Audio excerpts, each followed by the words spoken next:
আমি 5.5 বছর ধরে মালয়েশিয়াতে থাকি। আল্লাহ মালয়েশিয়ারে যা দিছে এর চেয়ে অনেক ঢের গুণ বেশি আমাদেরকে দিয়েছে। এক বাংলাদেশ, আমাদের দেশটা অনেক ছোট্ট কিন্তু সৌন্দর্যের লীলাভূমি। সুবহানাল্লাহ পড়ে। এমন কিছু নাই যে দেয় নাই। কি পাহাড়, কি সাগর, কি নদী, কি সবুজ। সমস্যা হয়েছে দুর্নীতি। সমস্যাটা কি? আমাদের দেশের পর্যটন মোটেল, পর্যটন কর্পোরেশন আর ট্যুরিজম যে মিনিস্ট্রি আছে, এটা যদি সুন্দর প্ল্যান করে এই দেশটাকে কাজে লাগাতে পারতো, আমরা ট্যুরিস্টদেরকে জায়গা দিয়ে কুলাতে পারতাম না। আমাদের দেশের ছেলেপেলেরা যেগুলো লেখাপড়া করে না, এগুলো কামলা দিতে যায় বিদেশ। এই দেশটারে সাজাইলে এখানে ট্যুরিজমকে দেখাশোনা করার জন্য আমাদের প্রত্যেকটা ছেলের কর্মসংস্থানের ব্যবস্থা হয়ে যেত। এগুলো নিয়ে চিন্তা নাই, এরা ঘুরতে যায় পৃথিবীর বিভিন্ন দেশে, দেশ নিয়ে চিন্তা নাই। আল্লাহ আমাদের নেতাদেরকে তুমি হেদায়েত দাও। এজন্য ঘুরবেন, দেশটাকে ঘুরবেন। আমি আমার ছোটবেলাতেই পুরো বাংলাদেশ ঘুরে ফেলছি। আমি যখন দাখিল, আলিম, এসএসসি, এইচএসসি দেই, তখনই আমি বাংলাদেশ কাবার, কারণ ঘুরতে খুব পছন্দ হতো। কত সুন্দর দেখার মতো জায়গা আল্লাহ বাংলাদেশে রেখেছে। আপনি পঞ্চগড়ে গেলে দেখবেন কাঞ্চনজঙ্ঘা, ওখানে দাঁড়ালে আকাশটা ক্লিন থাকলে হিমালয়ের পাহাড় দেখা যায়। বাংলাদেশ থেকে দাঁড়িয়ে কাঞ্চনজঙ্ঘা থেকে হিমালয় দেখা যায়।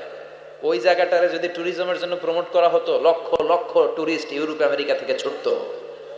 এখন এই দেশে আসে না, সিকিউরিটি নাই, কোনো নীতিমালা নাই, কোনো নিয়ম কানুন নাই। এজন্য এই দেশে আল্লাহর রহমত নাই। একের পর এক গজব দিয়ে আল্লাহ আমাদেরকে পরীক্ষা করছে। চিল্লা এখন ঠিক কিনা? আল্লাহ তুমি গজব থেকে বাঁচাও, তোমার রহমত নাজিল করো, আমাদের সবাইকে মাফ করো। আচ্ছা জি, ভলান্টিয়ার্স যারা আছেন তারা ওই যে কাপড়গুলো খুলে দেন। খুলেই তো দিছে, তারপরেও জায়গা হচ্ছে না। কি আর করবেন, একটু কষ্ট করে শুনতে হবে। কষ্ট আছে যেখানে, সওয়াব আছে সেখানে। দাঁড়ায় শুনলে বেশি সওয়াব, তো ওনাদেরকে বেশি সওয়াব থেকে বঞ্চিত করবেন কেন? সওয়াব নেই কোনারা, আপনারা সওয়াব নেন, সওয়াব পাবেন ইনশাআল্লাহ। কষ্ট হচ্ছে না তো? এই মাহফিলে একবারে বসে যেতে হয়, টানা হিচড়া আমি করি না। টানা হিচড়া করলে ক্যামেরাওয়ালারা উল্টায় পড়বে, এই ক্যামেরাম্যানরা। তারপর একটা বিশৃঙ্খলা সৃষ্টি হবে। এজন্য টানা হিচড়ার দরকার নেই। যে যেখানে আছেন থাকেন। আবহাওয়াটা খুব সুন্দর আবহাওয়া, গরমও না ঠান্ডাও না। কি বলেন? আলহামদুলিল্লাহ পড়ি।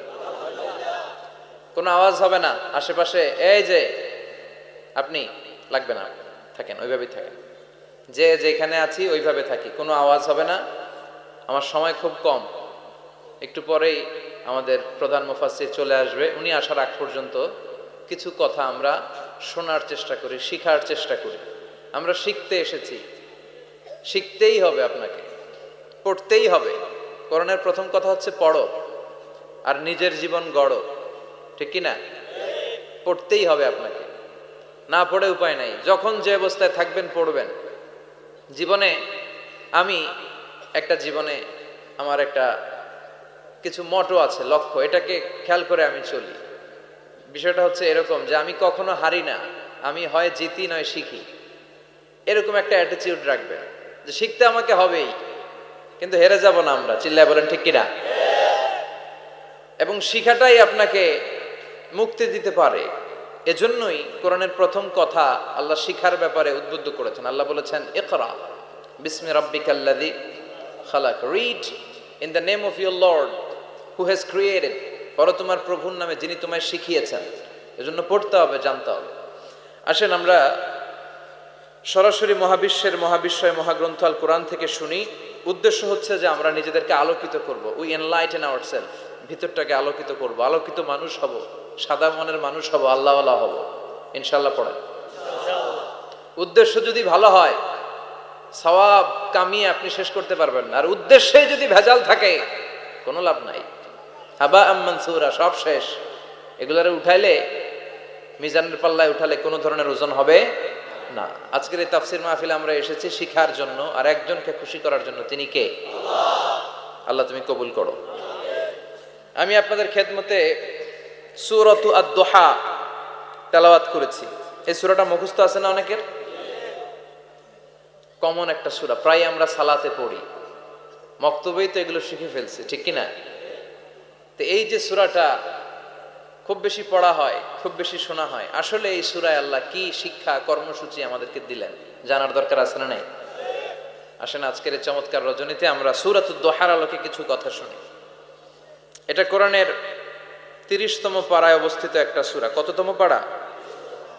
এটা মাক্কি সূরা। একটু আওয়াজ করে বলবেন, কি সূরা? মাক্কি সূরা। এই সূরার আয়াত সংখ্যা 11টি। কয়টি? 11টি। এটা কোরআনের একটা মোটিভেশনাল সূরা। কি সূরা? মোটিভেশনাল। আমরা প্রায় এই শব্দটা শুনি না, মোটিভেশন, মোটিভেশন, মোটিভেশন। এই ছেলে কি তোমাদের কি হয়েছে? কথা বলা যাবে না তো, একেবারে চুপ থাকো, যে যেখানে আছো থাকো, কানগুলো খাড়া করো খরগোশের মতো, কোনো আওয়াজ হবে না, একেবারে চুপ। এটা কোরআনের মোটিভেশনাল সূরা, অনুপ্রেরণাদায়ক সূরা। আপনার মন যখন খারাপ তখন এই দুইটা সূরা পড়বেন, দোহাও পড়বেন, সূরাতুল ইনশিরাহও পড়বেন। ইযা ইশতাদ্দাত বিকাল বালওয়া ফাফাক্কির ফি আলাম নাশরাহ ফাইন্নাল উসরা বাইনাল ইউসরাইনি ইযা ফাক্কারতাহু ফাফরাহ। এদের কি সমস্যা কি? এই দেখো সুবহান গো, আওয়াজ করেন কেন? বসেন বসেন, আর বসার জায়গা না থাকলে দাঁড়িয়ে থাকেন। জি, আওয়াজ করা যাবে না, হাতে কাজ করবেন, আওয়াজ হলে কথা বলা যায়।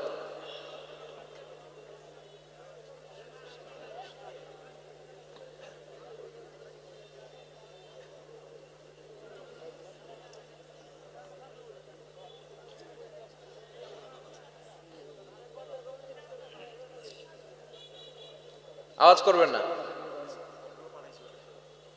এটা কোরআন অনুপ্রেরণাদায়ক, এই দুইটা সূরা অনুপ্রেরণাদায়ক। ফাইন্না মাআল উসরি ইউসরা,